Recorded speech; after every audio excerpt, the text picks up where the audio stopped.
Today we are going to be in the book of Daniel, so if you want to go ahead and start turning there, we will be in the Old Testament until the last Sunday of Advent, and then we'll be turning to Luke. So we have a few more weeks in the Old Testament. Last week we were in Jeremiah, and if you remember, it was as we ended that passage with Jeremiah, there was kind of doom pronounced upon Jeremiah. And so you can see Jeremiah chapter 36, verse 31 was where we ended kind of the passage last week. And so you can see there, we have 36, 31, it's coming. There we go. All right. So this is where we ended last week. I will punish him, his descendants, and his officers for their iniquity. We're talking about the king. I will bring on them the residents of Jerusalem and all the people of Judah, all the disaster which I warned them about, but they did not listen.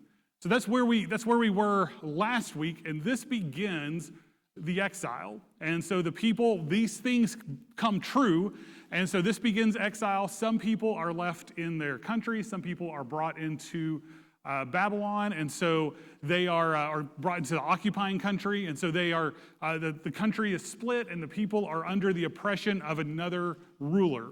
This brings us to Daniel chapter 1, and Daniel chapter 1, verses 1 and 2 says, in the third year of the reign of King Jehoiakim.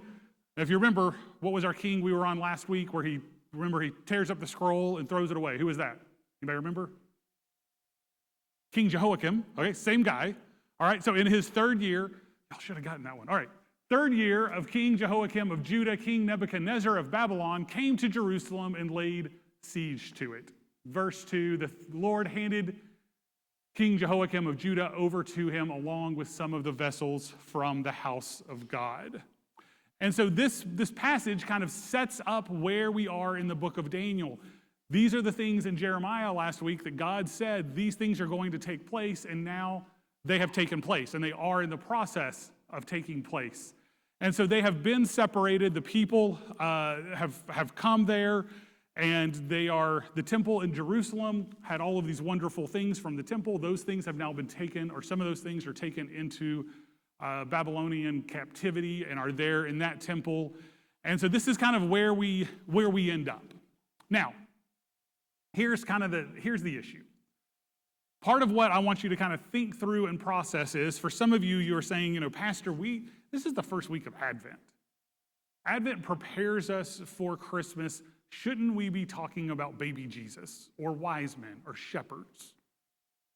I would argue that this passage is just a phenomenal passage for us to be in as we prepare ourselves for Christmas. Because in this passage of exile, that we sing a song just about every Christmas, that we sing a song that reminds us of what God is doing in sending his son. We sing these words together, O come, Emmanuel. Y'all know that song? O ransom captive Israel, that mourns in lowly exile here until something happens, until the Son of God hears. We are reminded in this text, these are a people who are in captivity. These are a people who are in exile. And in the midst of this, the question becomes for us, if we are living in a land that is not God's promised land, is God still active? Is God still working in that land?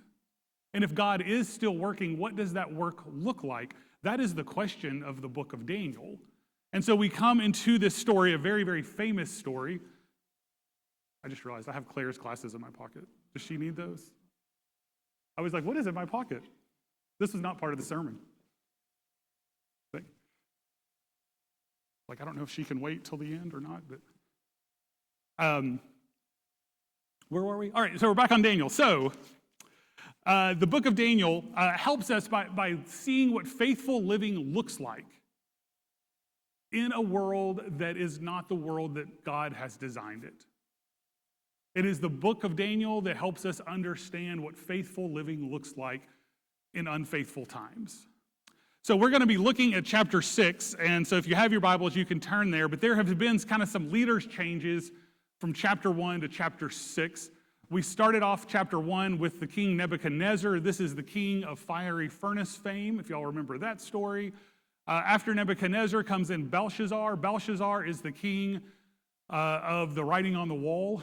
You know that story. And then after the writing on the wall, King Belshazzar is killed. And then there's a new king who is a Mede. His name is Darius. That brings us to the end of chapter 5. So chapter 5, verse 30 says to us, that very night, Belshazzar, this was the night of the writing on the wall, Belshazzar, the king of the Chaldeans, was killed. And Darius the Mede received the kingdom at the age of 62. So this is where we pick up the story of chapter 6. Darius has been made king, and so we just kind of jump right in. We're going to walk through these verses together, and we're going to end up reading the entire chapter by the time it's all said and done. But here we go. Chapter 6, verse 1. Darius decided to appoint 120 satraps over the kingdom stationed through the realm, and over them 3 administrators, including Daniel. These satraps would be accountable to them so that the king would not be defrauded. Daniel distinguished himself above the administrators and the satraps because he had an extraordinary spirit. So the king planned to set him over the whole realm. The administrators and the satraps, therefore, kept trying to find a charge against Daniel regarding the kingdom, but they could find no charge or corruption, for he was trustworthy, and no negligence or corruption was found in him. These men said, "We will never find any charge against this Daniel unless we find something against him concerning the law of his God." Now, this is kind of the first place where we begin to see some of these things and what's going to kind of transpire through this chapter. But one of the first things we see is that Daniel is a man of character. Daniel is a man of integrity. And because of that, the only way to trap him is to position the laws of his God, the unchangeable, the immutable laws of his God, against the laws of their kingdom. So if we can get him trapped in between these two things, so that's what they set out to do. So verse 6, so the administrators and satraps went together to the king and said to him, "May King Darius live forever."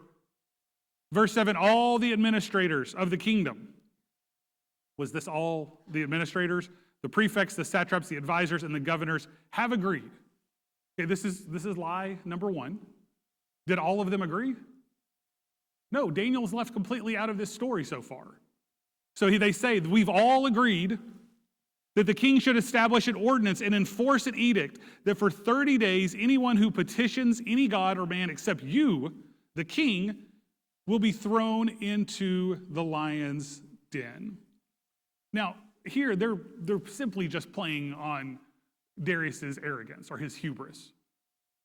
By saying to him, you are so great, you are so mighty, no one can bow down to anyone but you. But even King Darius is breaking his own law when it comes to their false religion. But he goes along with this because he's a king, he's arrogant, he goes along with this. Verse 8, therefore, your majesty, establish an edict and sign the document so that the law of the Medes and the Persians is irrevocable and cannot be changed. So King Darius signed the written edict. Verse 10, when Daniel learned that the document had been signed, he went into his house.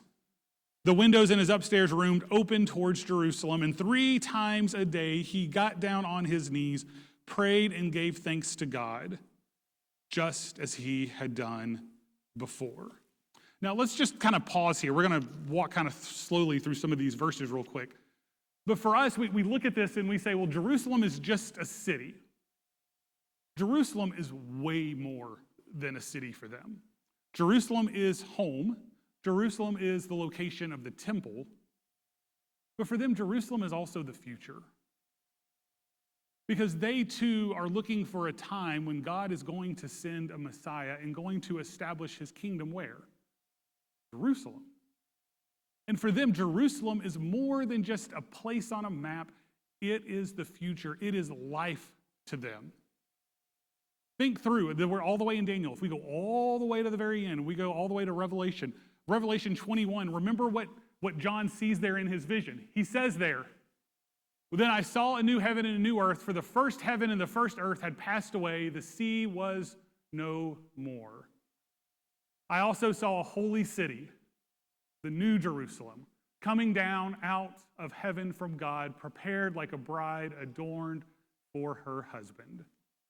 Then I heard a loud voice from the throne. Look, God's dwelling is with humanity, and he will live with them. They will be his peoples, and God himself will be with them and will be their God. In verse 4, he will wipe away every tear from their eyes. Death will be no more. Grief, crying, and pain will be no more, because the previous things have passed away. So as Daniel turns to Jerusalem to pray, he is turning to the hope of the future. He is turning to the place where he knows there is life, turning to the place where there is God, the true God, the living God. And he turns to that place. Verse 11, then these men went as a group and found Daniel petitioning and imploring his God. So they approached the king and asked about his edict. Didn't you sign an edict for 30 days? Any person who petitions any god or man except you, the king, will be thrown into the lion's den? The king answered, as the law of the Medes and Persians, the order stands and is irrevocable. Then they replied to the king, Daniel, one of the Judean exiles, has ignored you, the king, and the edict that you signed, for he prays 3 times a day. As soon as the king heard this, he was very displeased, and he set his mind on rescuing Daniel and made every effort until sundown to deliver him.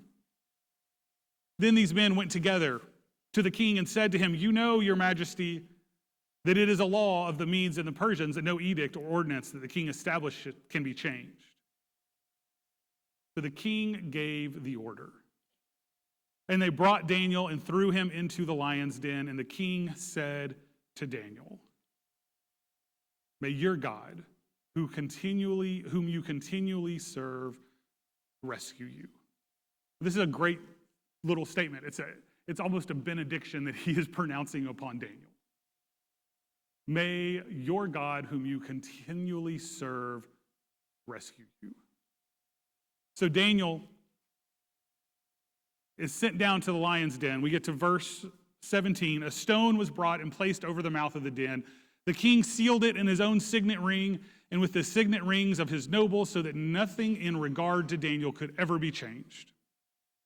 Then the king went to his palace and spent the night fasting. No diversions were brought to him, and he could not sleep.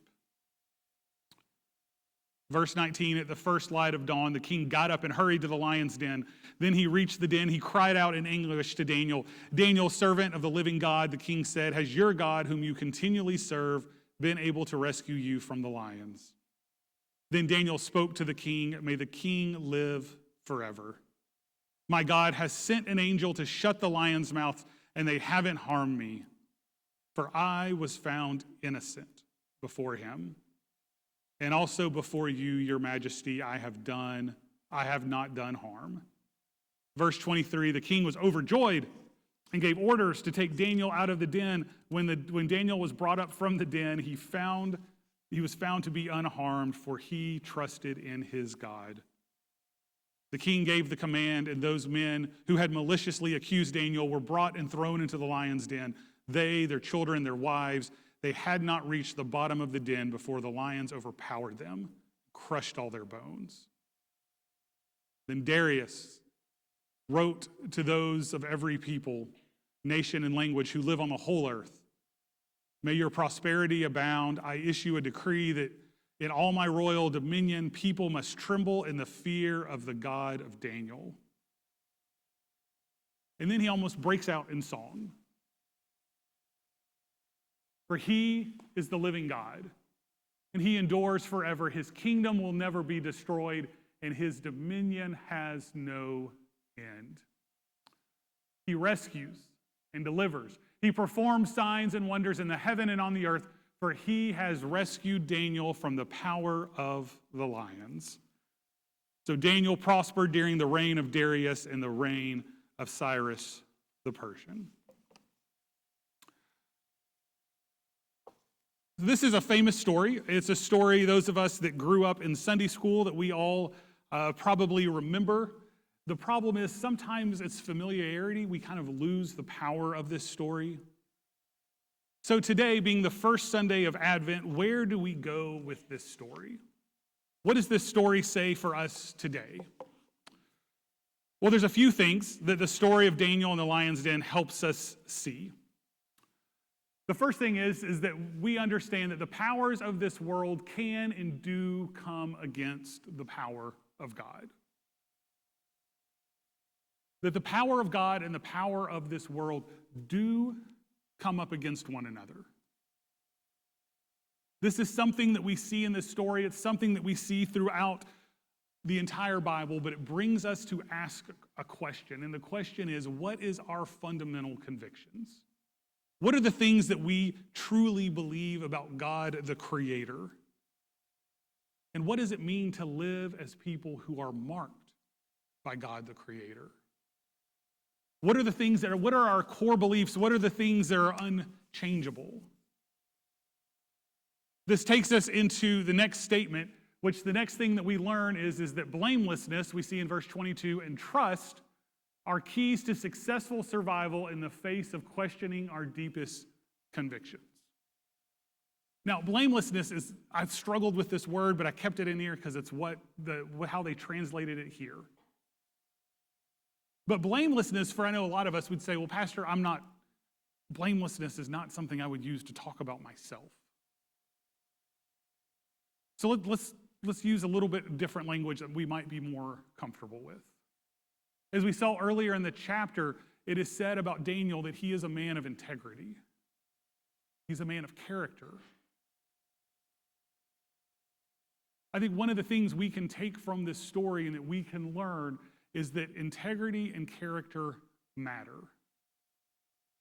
I've talked about this before, and I've talked about this in relationship with our children, that our children are watching what we say and how what we say lines up with what we do.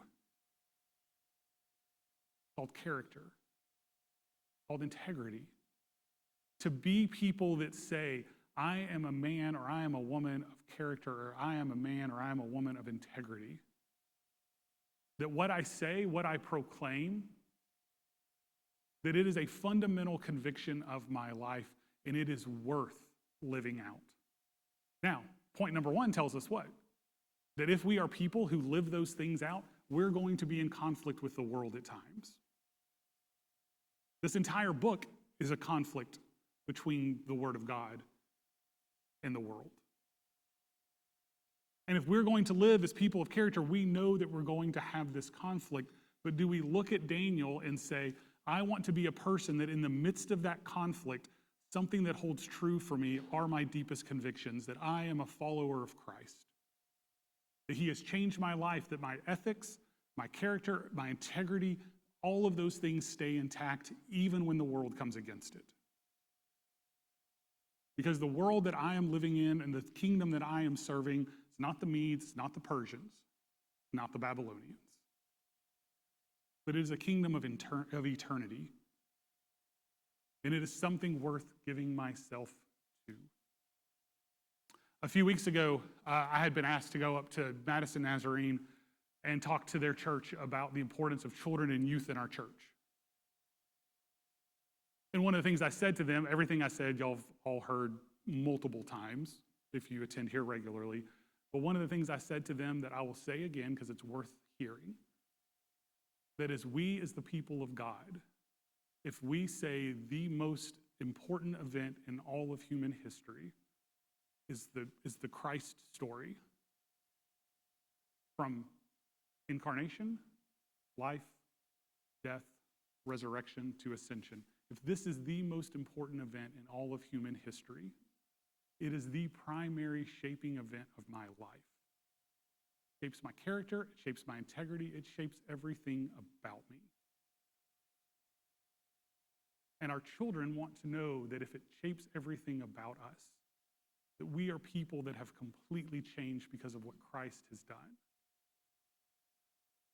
And Daniel here, though he's living obviously before the coming of Christ, he is someone that would say to us, what God has done is something that is the most important thing in me. It has created character, it has created integrity, and because of that, it has created trust. The next thing that we see in this is that the law of God is the only immutable or unchangeable law. It's kind of a weird story because we read in this story, they create this law out of nothing. They trick Darius into signing it, and then Darius wants to change it, but they keep kind of throwing that back into his face. You can't change what you said.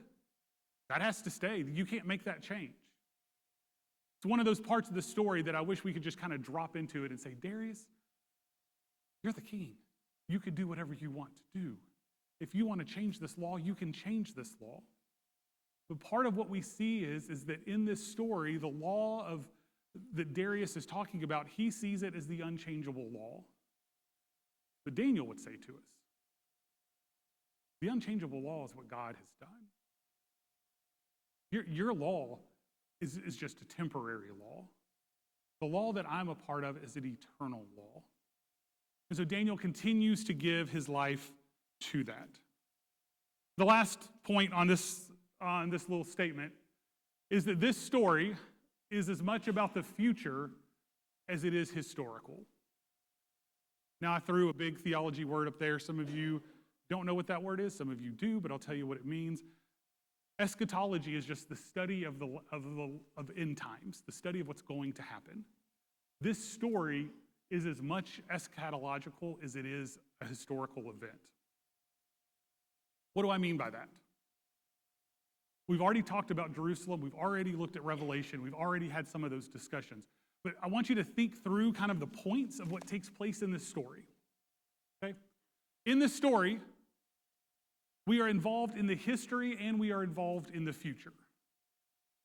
So the first part of the story that we read about is that Daniel has been conspired against. Okay, y'all remember that part of the story? Daniel is conspired against. The law is used to make Daniel appear guilty. Okay? Then what happens? Then Daniel was found guilty when he did nothing wrong. You with me? Did Daniel break any rule law? Did he break any laws of God, the immutable laws? No. So Daniel is found guilty when he did nothing wrong. And because of that, Daniel was given a death sentence. Then Daniel was locked away, presumed dead, never to be heard from again. Anybody catching on yet? Are you seeing the story yet? So the next morning, after the tomb has been sealed, after the tomb is closed, the next morning they go to see what has happened. And the sealed tomb was returned to, expecting death, and the unexpected happened. What was found? Life. Y'all are quiet this morning. What was found? Life. Do you see the story yet? That this is the story of Daniel, but it is also a story of a man named Jesus. That Jesus was conspired against, that Jesus was found guilty when he had done nothing wrong, that Jesus was given a death sentence, that Jesus was locked away, presumed dead, and what we know, that's part of where this story is different, that Jesus was dead. Daniel never died, but Jesus was dead. But presumed dead, never to be heard from again, the sealed tomb was returned to, expecting to find death, and instead, the unexpected was found: life. This story is a story on this first Sunday of Advent. that points us back to a God who, when we say there is no way to find life, a God who says to us, there is life. No matter what the odds are, no matter what the world says, no matter those things, where there is no life, we serve a God who says life. It's true in our hearts. It's true in our families.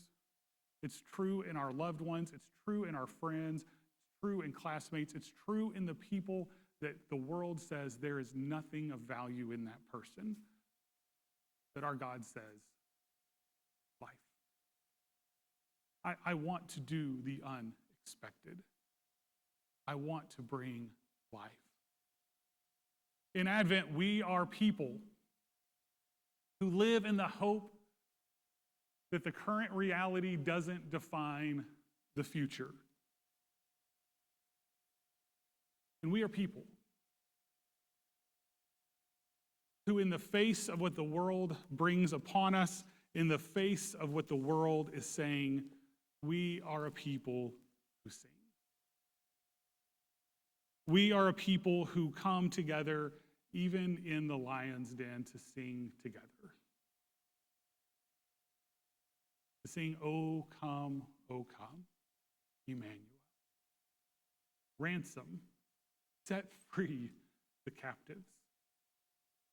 Set free the people in our lives who are captive, whether it is in another country through exile or whether it is captive to addiction, to sin, whatever it is that weighs upon our lives. That we are a people who proclaim life. We are a people who proclaim, O come, Emmanuel, God is with us. In death, in hurt, in fear, in hopelessness, in the middle of the lion's den, we have a God who is with us. John's going to come, and we're going to sing, because that's what we do. To be a people who sing that there is hope. That there is hope this Advent. There is hope in a God that no matter what we are facing, a God who is with us, who brings life. O come, Emmanuel. Ransom captive Israel that mourns the lonely exile. The lonely exile. This morning, if you are that lonely exile, we have a proclamation to make to you. A proclamation of life. A proclamation of hope. This morning as we sing, y'all know our altars are always open. Pastor James will be at this far altar if you would like a pastor to pray with you. I'll be right down at this altar if you would like to be anointed for healing, spiritual, emotional, physical, whatever that might be. I'd love the opportunity to be able to pray with you. But as we sing, for some of us, we might just need to say, Pastor, I need to find a place because I know what it means to be that lowly exile. I know what it means to not feel that there is life. And I need to be reminded in a God who speaks life. Whether that's in a lion's den or whether that's on Good Friday, there is a God who speaks life. Let us stand as we sing.